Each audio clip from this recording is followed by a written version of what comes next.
नमस्कार दोस्तों, आप सभी का स्वागत करता हूं मैं बाम्बू नर्सरी डोंगरोली में। मैं आनंद पत्की आज आपको दिखाने जा रहा हूं कि बाम्बोसा बाम्बोस ये बाम्बू कैसा बाम्बू है। इसे अगर मेंटेन ना किया जाए तो वो क्या रूप ले लेता है और इसे मेंटेन करने में कितना कंसिस्टेंट एफर्ट लगता है फार्मर को, और उसका एंड प्रोडक्ट का दाम क्या भी मिलना है आपको। तो मेरे पीछे आज आप देख रहे हो ये बाम्बोसा बाम्बोस है। ये जहाँ तक मेरी हाइट पहुँचती है वहाँ तक ये मैंने ट्रिम किया है। मेरे हाइट के ऊपर का ट्रिमिंग नहीं किया है। इतना ट्रिमिंग भी करूँगा तो कम से कम 50% तो मुझे एफर्ट्स कम लगेंगे, और जो लोग इसको ट्रिमिंग बिल्कुल करेंगे नहीं उनका तो हाल बहुत बुरा होना है, क्योंकि उनको एक भी बाम्बू वो नहीं निकाल पाएंगे। उदाहरण के तौर पे मैं आपको दूसरा बाम्बोसा बाम्बोस का स्पेसिमन दिखाता हूँ, जिसका मैंने ट्रिमिंग भी किया है और वो काफ़ी हद तक सीधा भी है। याद रखना, बाम्बोसा बाम्बोस अगर सीधा आया है आपका तो अच्छा बाम्बू है, पर वो 10 फीट में भी आपको स्ट्रेटनेस मिलना उसका मुश्किल हो जाता है। तो ये सीधा कहाँ आता है, तो इसके कोई स्पेसिफिक पॉकेट्स है, वो रीजन स्पेसिफिक है कि मतलब वो रीजन में ही वो हेवी रेनफॉल में, जहाँ हेवी रेनफॉल है वहाँ पे वो सीधे आते हुए देखे गए हैं। जहाँ तक कि मेरा एक्सपीरियंस रहा है कि ऐसे ही हेवी रेनफॉल वाले रीजन में जहाँ पे फ्लावरिंग हुआ था बाम्बोसा बाम्बोस का, वहाँ से वाइल्डिंग्स मैंने कलेक्ट किए और वो वाइल्डिंग्स में ले आया, ये सोच के कि वो बाम्बोसा बाम्बोस मेरे यहाँ सीधा आएगा। पर हालांकि ऐसा हुआ नहीं। वो बाम्बोसा बाम्बोस जब मैंने मैच्योरिटी उसका हो गया, मतलब स्ट्रेस लेने के काबिल हो गया, फील्ड स्ट्रेस लेने के काबिल हो गया, तब उसे मैंने हमारी ज़मीन में प्लांटेशन किया, तब वो टेढ़ा आने लगा। तो ये बात मुझे समझ आई कि ये रीजन स्पेसिफिक है और ये आ नहीं रहा है। तो मैंने इसी रीजन के कुछ बाम्बोसा बाम्बोस मुझे वाइल्डिंग्स मिले थे, तो उनको लेके मैंने प्लांटेशन किया। तो वो सीधे आने वाले बाम्बोसा बाम्बोस ये रीजन के थे, तो वो यहाँ भी सीधे ही आ रहे। और एक बाम्बू के पास लेके चलता हूँ जहाँ पे ऐसे ही ब्रांचिंग मैनेज किया है, कि यानी कि ब्रांच कट करने के बाद वो थोड़ा निकालने में आसान होता है। ब्रांच निकालने के बाद दोबारा से उसे ब्रांचिंग आ जाता है। ये ब्रांच कटिंग मैंने शायद सितंबर अक्टूबर में मैंने किया था इसका, और हम देख रहे करीब करीब इसको 2-3 फीट का, कुछ 4 फीट का भी ब्रांचेस आ चुका है वापस दोबारा। तो इसका और एक बार ब्रांच कटिंग करना होगा, और ये सातत्य से जब तक इसका कटाई का समय नहीं आ जाता आपको करना पड़ेगा। जो लोग ये सोच रहे हैं कि बाम्बोसा बाम्बोस जैसी स्पीसीज लगाएंगे 3-4 साल 5 साल के बाद वो काटने जाएंगे, तो उनको काटने को कुछ नहीं मिलना है। जो जो किसान अपने खेत में हर रोज बाम्बू के पास जाता है, जिसका मैनेजमेंट वो कर सकता है, जिसके रीच में उसका मैनेजमेंट है, तो वही बाम्बोसा बाम्बोस लगाए। मैनेजमेंट आपको हर 3-4 महीने के बाद करना ही होगा, उसके ब्रांचेस निकल जाते हैं। अभी मैं आपको लेके चलता हूँ दूसरे वाले स्पेसिमेन पे, जहाँ पे मैं दिखाऊंगा ब्रांचेस कटिंग होने के बाद भी वापस निकल आए हैं। तो ये जो बाम्बू देख रहे हो इसका भी थिनिंग हुआ है, इसका भी ब्रांचेस कट हुआ है करीब सितंबर के महीने में। वापस से ये नया ब्रांचेस रीग्रो होने लगा है। इसको अभी और एक खाद महीने में इसको दोबारा कट करना होगा। बारिश यानी कि जुलाई और जून जुलाई के महीने में इसको वापस और तगड़ा ब्रांचिंग आ जाएगा, तो उसे भी कट करना होगा। बाम्बोसा बाम्बोस अगर सीधा है तो ही वो काम का है। बाम्बोसा बाम्बोस कभी सीधा नहीं आता, क्योंकि लोग उसका ब्रांचेस कट नहीं करते। ज़्यादा ब्रांचिंग के वजह से भी नए आने वाले शूट को ठीक तरह से जगह नहीं मिलती बाहर निकल आने की, और वो शुरुआत से ही ऐसा टोन हो जाता है कि वो जहाँ स्पेस मिलती है वहाँ से वो ऊपर की तरफ बढ़ रहा है। तो ऐसे में आपको सीधा प्राप्त होना भी मुश्किल हो जाती है बात। तो यदि अगर सीधा बाम्बोसा बाम्बोस चाहिए तो आपको ब्रांच का थिनिंग करना होगा, ब्रांच का कटिंग करना होगा। ये बहुत ही स्ट्रॉन्ग, बहुत ज़्यादा स्ट्रॉन्ग बाम्बू है। हार्वेस्टिंग इसका काफ़ी मुसीबत भरा होता है अगर प्रॉपर मैनेजमेंट नहीं है तो।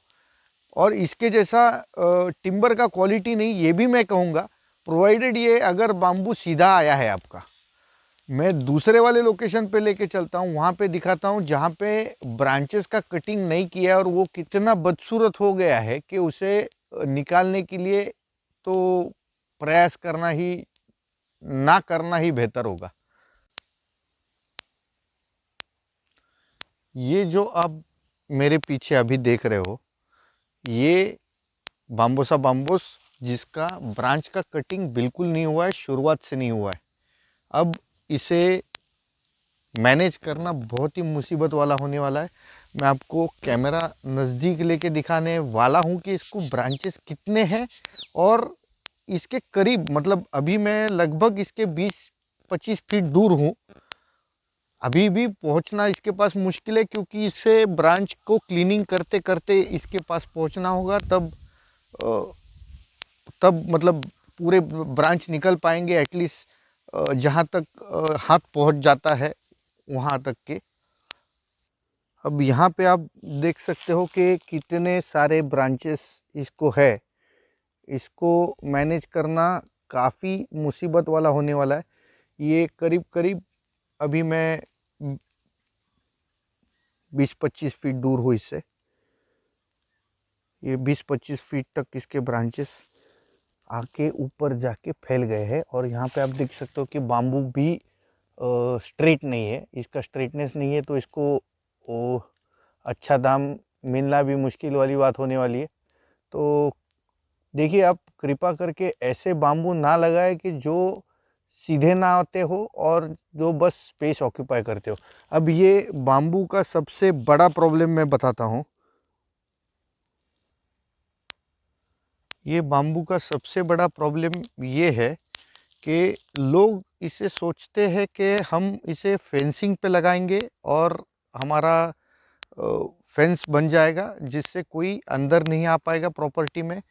पर वो ये नहीं सोच पाते कि ये कितना भयानक होने वाला है, क्योंकि आज मैं आपको बता दूं, मैं इसके 25 फीट करीब नहीं पहुंच पा रहा हूं बस 5 साल के अंदर। तो ये जो थेरीज थी, इनको काफ़ी समय हो गया है। ये तब की थेरीज है जब ज़मीन सस्ती मिलती थी। आज एग्रीकल्चर लैंड लेने की फार्मर की हैसियत नहीं रही है। जो पुरखों की जगह है उस पे आप कर रहे हो, तो कृपा करके ऐसे बात तो नहीं लगाओ। और यदि अगर पुरखों की भी जगह नहीं, जगह खरीद के कर रहे हो, तो उसका दाम मेरे ख्याल से 15 लाख रुपए एकड़ के नीचे एग्रीकल्चर लैंड मिलना बहुत मुश्किल की बात है, जो टाउन से नज़दीक हो, कहीं भी जाओ पूरे देश में। तो ये जो है, ये बाम्बोसा बाम्बोस धीरे धीरे आपकी जगह खाते जाएगा, अंदर आते जाएगा, आपकी प्रोडक्टिव लैंड को अनप्रोडक्टिव लैंड में कन्वर्ट करते जाएगा। तो ये आपके लिए एक समस्या बनते चले जाएगा। आपको पौधा 50 रुपए में मिलता है फॉरेस्ट की नर्सरी से, पर फॉरेस्ट का क्या जाता है, फॉरेस्ट की तो जगह ही जगह है। ऐसे बाम्बू फॉरेस्ट में लगाए, अपनी खुद की ज़मीन पे ना लगाए। बाम्बोसा बाम्बोस एक खतरा है। जिन लोगों ने 4-4, 5-5 एकड़ का प्लांटेशन किया है वो रोने वाले हैं, क्योंकि इसे काटने में बड़ी परेशानी आने वाली। और ये परेशानी फार्मर झेल नहीं सकता, पहले से मैनेजमेंट नहीं किया है। जो जगह थी वो भी उनके कस्टडी में नहीं रहेगी, क्योंकि वो कुछ कर ही नहीं सकते, उस अफोर्डेबल नहीं है इतना एक्सपेंसिव लेबर ये बाम्बू को क्लीन करने के लिए लगाना। और इसके बाद में जो बचने वाला है उसका मार्केट वैल्यू जब कैलकुलेट करोगे तो लेबर के ही पैसे चले जाएंगे, आपके हाथ में कुछ नहीं आएगा। तो मेरी आपसे विनंती है कि अगर बाम्बू का प्लांटेशन आपको सही से करना है तो हमारे चैनल को फॉलो कीजिए। मैं आपको जानकारी देते रहूँगा बाम्बू के बारे में। बाम्बू कौन से बाम्बू प्लांटेशन करने चाहिए, ये सब चीज़ें हैं। ये डिपेंड करता है आपकी लैंड कहाँ है, उसका वैल्यूएशन क्या है, आपके पास इरिगेशन का सोर्स क्या है, आप कितना वेट कर सकते हैं। आपको हाई यील्डिंग के जो बाम्बूज है उसका गेस्टेशन पीरियड ज़्यादा होता है, उसके लिए ज़्यादा समय रुकना पड़ता है। तो आप में क्या वो कैपेसिटी है वो रुकने की, या तो आप शॉर्ट टर्म के क्रॉप्स लेना चाहते हो जो नग के भाव में जाने वाले हैं और वो 30-40 रुपये 100 रुपये के ऊपर कभी रेट नहीं देने वाले। यदि अगर वो सीधे भी है तभी भी उनका भाव जो होगा बेचने का वो आज नहीं और 20 साल के बाद 100 रुपये के अंदर ही रहने वाला है। तो यदि अगर आप ऐसा बाम्बू चाहते हो कि जो आपको इससे ज़्यादा मुनाफा कमा के दे, तो आपको गेस्टेशन पीरियड के लिए सेक्रीफाइस करना पड़ेगा। गेस्टेशन पीरियड उसका ज़्यादा रहता है, ज़्यादा अच्छा डायमीटर रनिंग फीट पे जाता है। जैसे 4 इंच का जो कंसिस्टेंट डायमीटर जो किसान देगा, उसका बाम्बू रनिंग फीट के बेसिस पे चला जाएगा। 4 इंच 3 इंच के अंदर का अगर बाम्बू होगा, वो नग के भाव में जाता है, उसमें वैल्यू एडिशन करने को कोई खास स्कोप नहीं है। ये जानकारी देके मैं आज का वीडियो में समाप्त करता हूँ। धन्यवाद।